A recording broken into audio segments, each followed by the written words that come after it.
ሰላም ጤና ይስጥልኝ ውድ የተስፋ ቴሌቪዥን ተከታታዮች እንደምን አላችሁ? እንኳን ለጌታችን ለመድኃኒታችን ለኢየሱስ ክርስቶስ የልደት መታሰቢያ በዓል አደረሳችሁ። ከዚህ በመቀጠል በዓሉን አስመልክቶ በተለይ ከበዓሉ ጋር ተያያዥነት ያለውን መልእክት አቀርባለሁኝ። እግዚአብሔር ይባርካችሁ።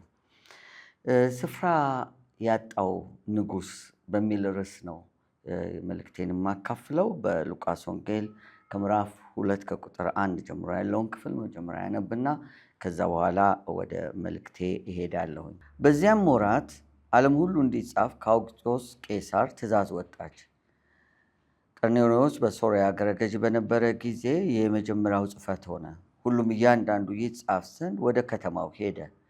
ዮሴፍም ደግሞ ከዳዊት ቤትና ወገን ስለነበረ ከገሊላ ከናዝሬት ከተማ ተነስቶ ቤተልሔም ወደምትባል ወደ ዳዊት ከተማ ወደ ይሁዳ ጸንሳ ከነበረች ከእጮኛው ከማርያም ጋር ይጻፍ ዘንድ ወጣ። በዚያም ሳሉ የመውለጃዋ ወራት ደረሰ። የበኩር ልጇንም ወለደች። በመጠቅለያም ጠቀለለችው። ለእንግዶችም ማደሪያ ስፍራ ስላልነበራቸው በግርግም አስተኛችው። በዚያም ምድር መንጋቸውን በሌሊት ሲጠብቁ በሜዳ ያደሩ እረኞችም ነበሩ። እነሆ የጌታ መልአክ ወደ እነሱ ቀረበ፣ የጌታም ክብር በዙሪያቸው አበራ፣ ታላቅም ፍርሃትን ፈሩ። መልአኩም እንዲህ አላቸው፣ እነሆ ለሕዝብ ሁሉ የሚሆን ታላቅ ደስታ የምሥራች እነግራችኋለሁና አትፍሩ። ዛሬ በዳዊት ከተማ መድኃኒት እርሱም ጌታ የሆነ ተወልዶላችኋልና። ይህ ምልክት ይሆንላችኋል፣ ሕፃን ተጠቅልሎ በግርግም ተኝቶ ታገኙታላችሁ። ድንገትም ብዙ የሰማይ ሰራዊት ከመልአኩ ጋር ነበሩ፣ እግዚአብሔርንም እያመሰገኑ ክብር ለእግዚአብሔር በአርያም ይሁን፣ ሰላምም በምድር ለሰው በጎ ፈቃድ አሉ። መላእክቱም ከእነሱ ተለይተው ወደ ሰማይ በወጡ ጊዜ እረኞቹ እርስ በርሳቸው እንግዲህ እስከ ቤተልሔም ድረስ እንሂድ፣ እግዚአብሔርም የገለጠልንን የሆነውን ነገር እንይ ተባባሉ። ፈጥነው መጡ። ማርያምና ዮሴፍ ሕፃኑን በግርግም ተኝቶ አገኙ። አይተውም ስለዚህ ሕፃን የተነገራቸውን ነገር ገለጡ። የሰሙትንም ሁሉ እረኞች በነገሯቸው ነገር አደነቁ። ማርያም ግን ይህንን ነገር በልቧ እያሰበች ትጠብቀው ነበር። እረኞችም እንደተባለላቸው ስለሰሙትና ስላዩት ሁሉ እግዚአብሔርን እያመሰገኑና እያከበሩ ተመለሱ። በዚህ ስፍራ የጌታ የኢየሱስ ክርስቶስ ውልደት ዕለት የነበረውን ሁነት በአጭሩ ወንጌላዊ ሉቃስ ይተርክልናል። ከክፍሉ እንደምንገነዘበው በዛን ቀን ጌታ ኢየሱስ ክርስቶስ በተወለደበት ዕለት በዓለም ሁሉ አስደናቂ የሆነ ነገር ሆኖ ነበር። የተገነዘቡትና ያዩት ግን በጣም ጥቂት ሰዎች ብቻ ናቸው። በተለይም ደግሞ በጣም እዚህ ውስጥ ልብ የሚነካው ነገር በወቅቱ ጌታ ኢየሱስ ክርስቶስ እንደ ማንም ሰው ከሰው ጋር ሊጻፉ ከወጡት ከእናቱ ማርያምና ከዮሴፍ ጋር ወደ ደግሞ ቤተልሔም ወደሚባለው ስፍራ መጓዝ ነበረበት። ከእነርሱ ጋር አብሮ በማኅፀን ሳለ መጓዝ ነበረበት። ከሕዝብ ጋር አብሮ ሊቆጠር አጋጣሚ ሆኖ እሱም ተወለደ፣ ከሕዝብ ጋር አብሮ ተቆጠረ። ነገር ግን ቦታ ሁሉ በእንግዶች ተይዞ ስለነበረ፣ ስፍራ ጠቦ ስለነበረ ለዚህ ሕፃን ወይም ለእናቱ ለማርያም የምትወልድበት ይህንን ሕፃን የምትገላገልበት ስፍራ አልነበረም። ዓለም ሁሉ ለእርሱ ስፍራ አልነበረውም። ምክንያቱም በብዙ ሌሎች እንግዶች ስፍራው ተጣቦ ነበረ። በጣም ተጨንቆ ነበር። ያቺ ከተማ ተጨንቃ ነበር። ስለዚህም በበረት ከብቶች በሚበሉበትና በሚጠጡበት በግርግም በዛ ላይ እንደ ሕፃን ልጅ አልጋ ተደርጎ እንዲያርፍበት፣ እንዲተኛ፣ እንዲወለድም ተደረገ። ከዚህ ይህንን ክፍል ሳስብ ዓለም ከመጀመሪያውን ጀምሮ ለዚህ ለጌታችን ለመድኃኒታችን ለኢየሱስ ክርስቶስ ለአምላካችን ስፍራ እንዳልነበራት እገነዘባለሁ። ከዚህ ጋር ተያይዞ አንድ ነገር ላንሳ። ብዙ ጊዜ የሰርግ ስርዓቶች በሚደረጉበት ጊዜ ሰርግ እንድሰብክ ስጠራ በተለይ ከቤተ ክርስቲያን ውጪ በሆኑ መድረኮች ላይ አገልግሎትን የምፈጽም ከሆነ በመጀመሪያ አስቀድሜ ከሁሉ በፊት የማየው ለሰባኪው ስፍራ ተዘጋጅቶለታል ወይ፣ የቱ ጋር ቆሜ ነው የምሰብከው ብዬ ነው የማስተውለው። ብዙ ጊዜ መጀመሪያ እንደገባው ወደ አዳራሹ ቀድሜ እገባለሁ። ትልቁ የምደራደረው ነጥብ ሙሽሮች ባሉት ሰዓት ቢያንስ ከአንድ ሰዓት ቀድመው እንዲገኙ ማሳሰብ ነው። ይሄንን አበክሬ ነው የምነግራቸው።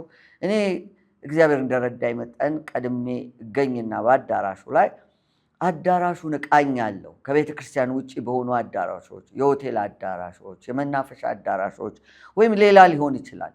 ስፍራውን እቃኛለሁኝ። ሁሉ ነገር ያምራል። ዲኮሩ ያምራል። ለሙሽራው መቀመጫው ያምራል። የሚዜዎቹ መቀመጫ ያምራል። የእድምተኞቹ መቀመጫ ያምራል። ውብ ነው በጣም።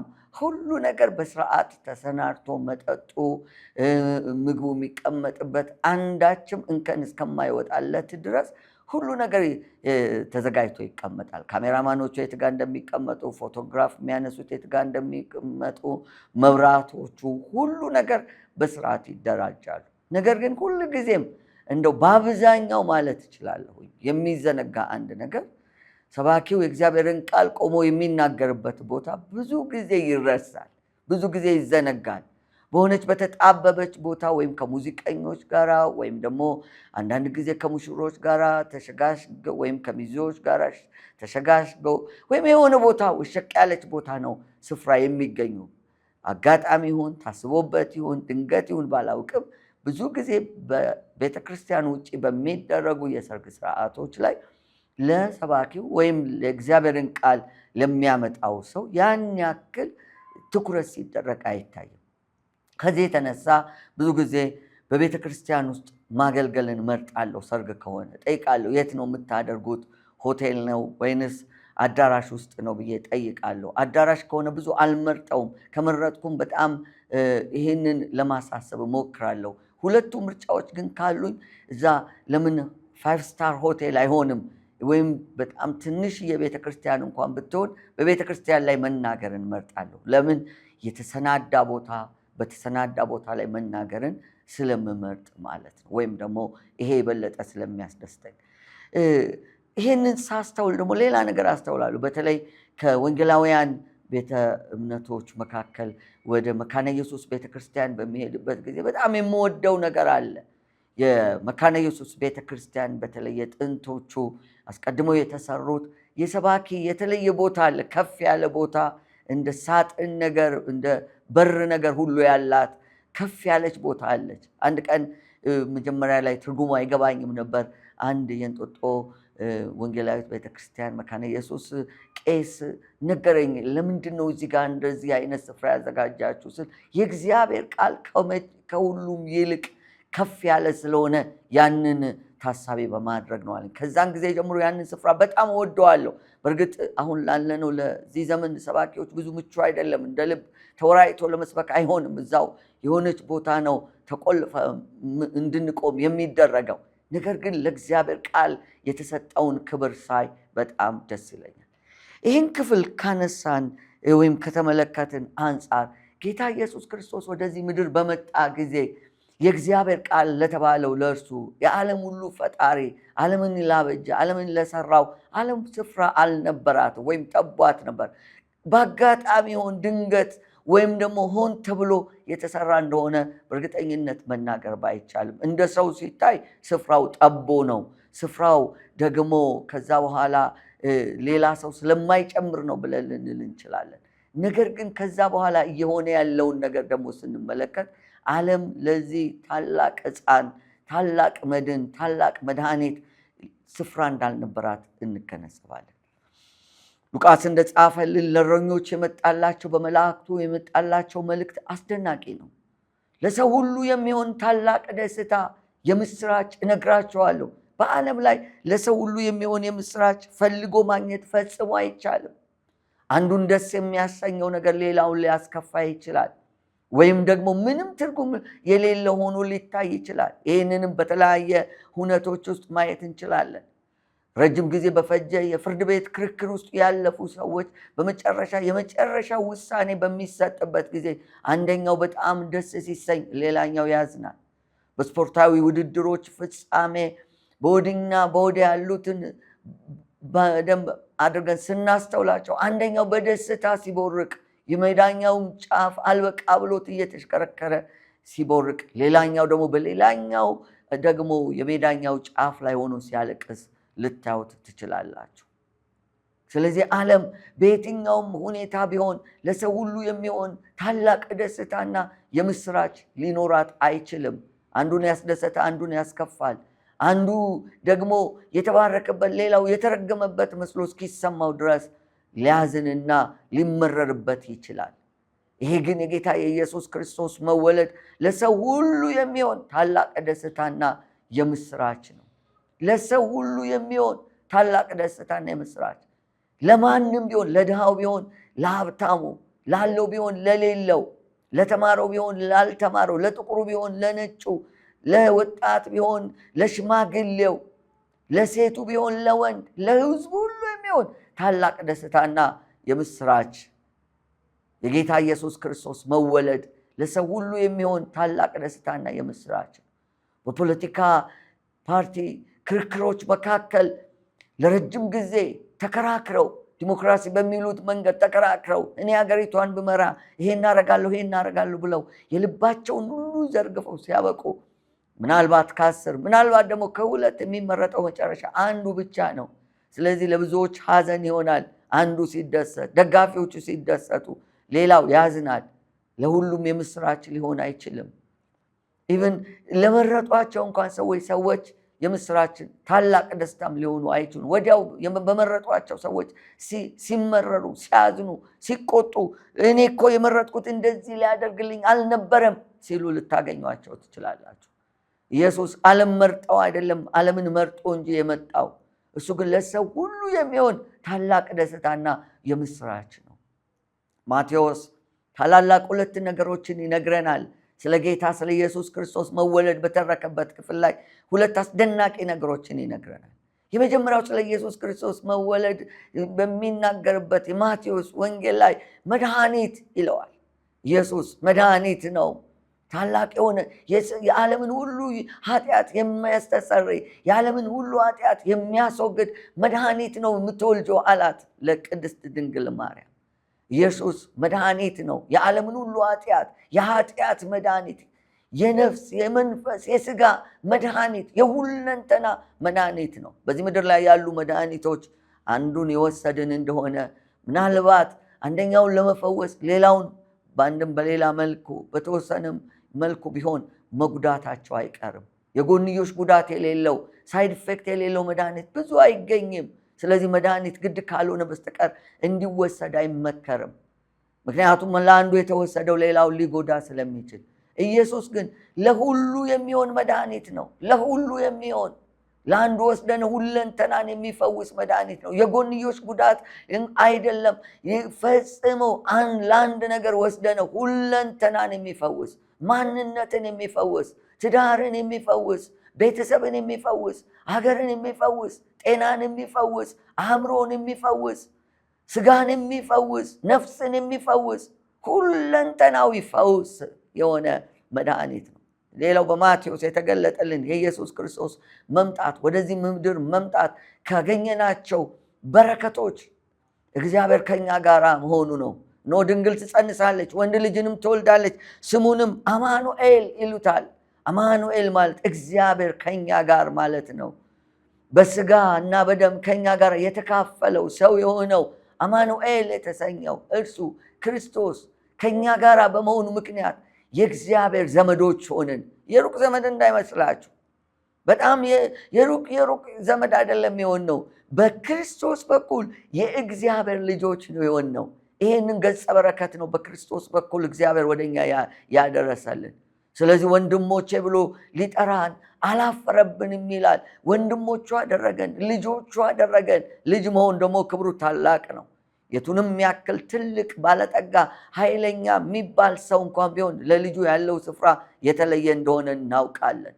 ታላላቅ የአገር መሪዎች፣ ታላላቅ ባለጠጋዎች፣ በዓለም ላይ ያሉ በጣም ዝነኛ ሰዎች ሰው አብሯቸው ለመገኘት ለመንካትና ለመዳሰስ ከነሱ ጋር ቆሞ ፎቶግራፍ ለመነሳት የሚመኛቸው በጣም በርካታ ሰዎች እንዳሉ እናውቃለን። እነዚህ የቱንም ያክል ከፍ ያሉ የልዕለ ኃያል አገራት ፕሬዝዳንቶች እንኳን ቢሆኑ ለልጆቻቸው ግን አባት ናቸው። ማንም ልጅ በአባቱ ፊት እንደሚሆን ነው የሚሆነው። በክርስቶስ በኩል ከእግዚአብሔር ጋር ያገኘነው ቀረቤታ የአባትና የልጅ ነው። ስለዚህ ታላቅ የምስራች ሆኖልናል። መድኃኒት መጥቶልናል። እግዚአብሔር ዘመዳችን ሆኗል። ከእግዚአብሔር ጋር ቤተሰብ ሆነናል። በክርስቶስ በኩል በእርሱ ዘመዶች ሆነናልና ይላል ጳውሎስ በሐዋርያት ሥራ ምዕራፍ 17 እንደዛው ነን ይላል። ዘመድ ብቻ አይደለም የሆነው፣ ግን ልጅ ነው የሆነው፣ ቤተሰብ ነው የሆነው። አባት ብለን የምንጠራበትን የልጅነትን አንደበት እንድናገኝ ደፍረን እግዚአብሔር ጋር ያለማንም ከልካይ ያለማንም መካከለኛ በእርሱ በኩል በክርስቶስ በኩል ስለ ክርስቶስ የተነገሩ በጣም አስደናቂ ነገሮች አሉ። ወደ እግዚአብሔር በሱ በኩል ብቻ መቅረብ እንደሚገባን መካከለኛችን ተብሏል። ጠበቃችን ተብሏል። አስታራቂያችን ተብሏል። አማላጃችን ተብሏል። ምን ያልተባለ አለ? ይሄ ምን ማለት ነው? ፍጹም ሰው ፍጹም አምላክ የሆነ ፍጹም ሰው ሆኖ ወደ ምድር የመጣ ፍጹም አምላክ ሆኖ ለዘላለም የኖረ ኢየሱስ ክርስቶስ ብቻ ነው። ዓለም ግን አቀባበሏ ብዙውን ጊዜም ደስ የሚያሰኝ አልነበረም። ከመጀመሪያው ጀምሮ ስፍራ አልነበረበትም። ቅድም እንደነገርኳችሁ ደግሞ በሰርግ ላይ መልእክቶች ለማቅረብ በምገኝበት ጊዜ ብዙ ጊዜ ምን ይሆናል? በተለያየ ፕሮግራም የሰርጉን ፕሮግራም ያጣበቡትና አደባባይ በመዞር ፎቶግራፍ በመነሳት ቁጭ ብድግ በማለት በተለያየ መንገድ የተጣበበውን ጊዜ ልክ ሲመጡ በስብከት ከተሰጠው ጊዜ በማሳጠር ጊዜ እንዳስተርፍላቸው ይጠይቁኝ። አጠር አድርገው ምናልባት ይሄንን ብዙ የእግዚአብሔር ቃል አገልጋዮች ያውቁታል። ሰርግ ላይ የሚያገለግሉ ያውቁታል።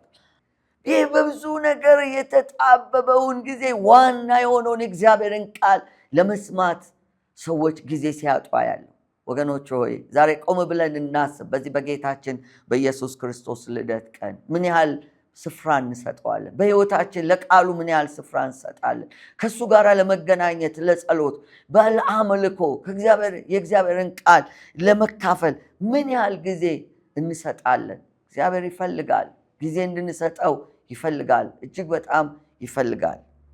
እስቲ እንመልከት። ኢየሱስ ለመሆኑ ማን ነው? የተወለደው በእርግጥ በበረት ነው። የኖረው በድህነት ነው። የነገሰው በመስቀል ነው።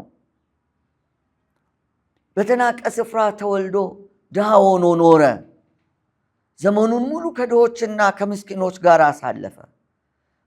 በምድር በኖረባቸው ዓመታት ከፍተኛ የሕዝብ ፍቅርና ድጋፍ የነበረው ቢሆንም ራሱን ለሕዝብ ያቀረበበት መንገድ ግን ፍጹም ያልተለመደ ነበር። እንደ መንግስታት አለቆች በሕዝብ ጫንቃ ላይ ተቀምጦ ለመግዛት አልተጋም። ለራሱ ክብርና ዝናም አንድ ቀንም ሲሟገት አልታየም። ሰዎች እንዲከተሉት አላስፈራራም፣ አላስገደደም። በብዙዎች እንደተለመደው የታጠቀ ጦር ወይም የሰለጠነ ወታደርም አልነበረው። የሚከተለኝ ሕዝብ ያኮርፋል ወይም ጥሎኝ ይመለሳል ብሎ ከእውነት ቅንጣት እንኳን አልሸረፈም።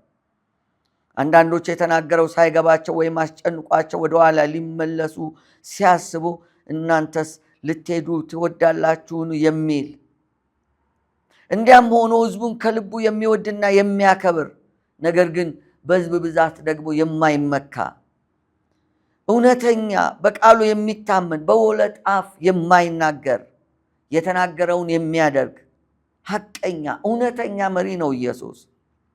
ሕዝቡ በእጆቹ የሚሆነውን ታምራት ተመልክተው ሊያነክሱት በወደዱ ጊዜ እሺ አላላቸውም፣ በእጅ አላላቸውም።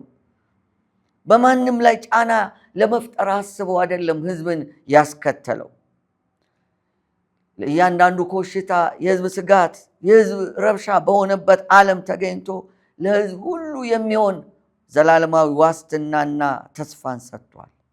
በጨለማና በሞት ጥላ ተቀምጠው ለነበሩት አስደናቂ ብርሃን ሆኗል። የተቀጠቀጠ ሸምበቆን የማይሰብር የሚጤስን የጧፍን ክር የማያጠፋ የማይጮህ የማይከራከር ድምፁን በአደባባይ የማይሰማ ነገር ግን ፍርድን እና ፍትህን ለዓለም ሁሉ የሚያውጅ ነው ኢየሱስ። በሕዝብ የሚከበር በአንዳች ነውር የማይታማ ስለ ሕዝብ እንጂ ስለ ራሱ የማይኖር ማንንም በቁልምጫ የማያባብል ሕዝብን ግን ከልቡ የሚወድ በነገሥታት ደግሞ የሚፈራ ሃይማኖተኞችን የሚያስደንቅ የሚያስደነግጥ ድንቅ መሪ ኢየሱስ ብዙዎች የመሰከሩለት ነው። በፍቅሩ የተማረኩ አያሌ ናቸው። አመፀኞችና ወንጀለኞች እንኳን ሳይቀሩ ያከብሩታል፣ ይታዘዙታል። ትምህርቱ ከሕይወቱ ጋር የተስማማ ነው። የእጆቹ ተአምራት ታይተው አይጠገቡም። አንድ ያዩት ከእርሱ መለየት ይቸግራቸዋል። ብዙዎች አጠገባቸው እንዲሆን እንዳይርቃቸውም ይማጠኑታል። ለየትኛውም አይነት መሪ ምሳሌና ማነጻጸሪያ ነው። ፖለቲከኞች ከእርሱ የሚማሩት ብዙ ነው። የአገልጋይ መሪነት ፍልስፍና የእሱ ሕይወት ትክክለኛ ቅጂ ነው። ትሑት ሆነው ለቀረቡት ለማናቸውም አይነት መሪ አቻ የሌለው ተምሳሌት ነው። ራሳቸውን አዋርደው በፊቱ ቢቀርቡ ለሃይማኖት መሪዎች ቀርተው የማይጨርሱት የጥበብ ምንጭ ነው። የማህበራዊ ሳይንስ ጠቢብ፣ ለነጋዴው መክሊት፣ ለገበሬው ዘር፣ ለምሁሩ ዕውቀት፣ ለሰው ልጆች ሁሉ መድኃኒትና መፍትሄ ነው ኢየሱስ። ሕዝብን ከልቡ ወዶ የሚራራ ፍቅር ከሰማይ አውርዶ እስከ ሞት ያደረሰው ሁሉን አዋቂ፣ በቃል በሥራ ብርቱ፣ በስልጣኑ ኃያል፣ ድንቅ አስተማሪ፣ መሐሪ፣ ታጋሽ፣ ለችግረኛው ደራሽ፣ ለድሃ አደጉ አባት፣ ለመበለቲቱ ዳኛ፣ ለምስኪኑ ቅን ፈራጅ፣ ለተጠቁት ሁሉ ተሟጋች ነው ኢየሱስ። የቱንም አይነት ሹመት ፈቃጅ፣ ወደ ስልጣን የሚያወጣ ከስልጣንም የሚያወርድ እሱ ብቻ ነው። ያለ እሱ ይሁንታ በዙፋን የሚቀመጥ ማንም የለም። ለሰው ልጆች ያለው ፍቅር ከሰማይ አውርዶ በበረት እንዲወለድ አደረገው። ከሰዎች ጋር እንደ ድሃ ኖረ። በእርሱ ድህነት ግን እኛ ባለጠጎች ተደረግን። የፍቅሩ ጥልቀት ለሞት ያውም ለመስቀል ሞት አበቃው። እንግዲህ ዓለም ስፍራ ያጣችለት ይሄንን ንጉሥ ይሄንን መድኃኒት ነው። ወገኖች ዛሬም እሱ በትህትና ይለምናል። በማቴዎስ ወንጌል ምዕራፍ 11 ቁጥር 28 ላይ እናንተ ደካሞች ሸክም የከበዳችሁ ሁሉ ወደ እኔ ኑ፣ እኔም አሳርፋችኋለሁ። ቀንበሬን በላያችሁ ተሸከሙ፣ ከእኔም ተማሩ፣ እኔም የዋህ በልቤም ትሑት ነኝና ለነፍሳችሁ ረፍት ታገኛላችሁ። ቀንበሬ ልዝብ ሸክሜም ቀሊል ነውና ይላል። ኢየሱስ ይጣራል። ላሳርፋችሁ፣ ቀንበራችሁ ላውርድላችሁ ይላል። ኢየሱስ ይጣራል። እናንተ ደካሞች ወደ እኔ ኑ ይላል። ዛሬ ዓለም ምንም እንኳን የመጀመሪያውን ልደቱን በክብር ባታከብርም ለሺህ ዓመታት ግን በተለይም በዚህ ዘመን የክርስቶስን ልደት ዓለም ሁሉ ታከብራለች። ከዱባይ እስከ ቻይና፣ ከአሜሪካ እስከ አውሮፓ፣ ከካናዳ እስከ አፍሪካ ድረስ የኢየሱስ ልደት በብዙ መልኩ ይከበራል። ባሸበረቀ ሁኔታ ይከበራል። የክርስቶስ ልደት ክሪስማስ፣ ገና እየተባለ ይከበራል። ብዙ ቦታ ላይ ግን እሱ የለም። ባለልደቱ ባልተገኘበት የሚከበር ልደት ቢኖር የኢየሱስ ልደት ነው። በጣም አስቂኝ አስገራሚ በሆነ መልኩ ዓለም እንደዚህ እያደረገች ነው። ስፍራ የላትም ለሱ። ልደቱን ግን ታከብራለች። የማን ሰው የየትኛው ሰው ልደት ነው እሱ ባለልደቱ ባልተገኘበት የሚከበር? ዛሬ ስፍራ እንስጠው፣ በልባችን ስፍራ እንስጠው። ከምንም ነገር በላይ የአንድ ቀን ጉዳይ ሳይሆን የዘወትር የሰርክ ጉዳያችን ይሁን። ኢየሱስን በልባችን ላይ ማንገስ፣ በልባችን ላይ ማክበር፣ ልደቱን ብቻ ሳይሆን ስቅለቱንም ደግሞ ትንሣኤውንም እሱ በምድር ላይ ያደረጋቸው ነገር ማክበር ክፋት የለውም። ግን በልባችን ውስጥ ዓመቱን ሙሉ እንድናከብርለት ይፈልጋል። እናም እንደዚህ ይላል የመጨረሻ ጥሪ ዮሐንስ ወንጌል ምዕራፍ 3 ቁጥር 20 ላይ እነሆ በደጅ ቆሜ አንኳኳለሁ፣ ማንም ድምፄን ቢሰማ ደጁን ቢከፍትልኝ ወደ እርሱ እገባለሁ፣ ከእርሱም ጋር እራት እበላለሁ፣ እርሱም ከኔ ጋር ይበላል ይላል። ጥሪ ያደርጋለሁ። ይህንን ልደት በምታከብሩበት ቦታ የየትኛውም ሃይማኖት ተከታዮች ምናልባት ይህንን የቴሌቪዥን ፕሮግራም በአጋጣሚ ለመከታተል ዕድል አግኝታችሁ ከሆነ ዛሬ የውሳኔያችሁ ቀን ይሁን። በዚህ ቅዱስ መጽሐፍ ስለ ኢየሱስ ክርስቶስ የተነገረ ሕያው የሆነ እውነት እሱን በማመን ሕይወታችንን ለጌታ ለኢየሱስ ክርስቶስ እንስጥ። በድጋሚ ለመላው የክርስትና እምነት ተከታዮች እንዲሁም ደግሞ ለመላው የሰው ልጆች ሁሉ ሰላምና ጸጋ ይብዛላችሁ። እንኳን ለጌታችን ለኢየሱስ ክርስቶስ የልደት መታሰቢያ በዓል አደረሳችሁ አደረሰን። ብሩካን ሁኑ።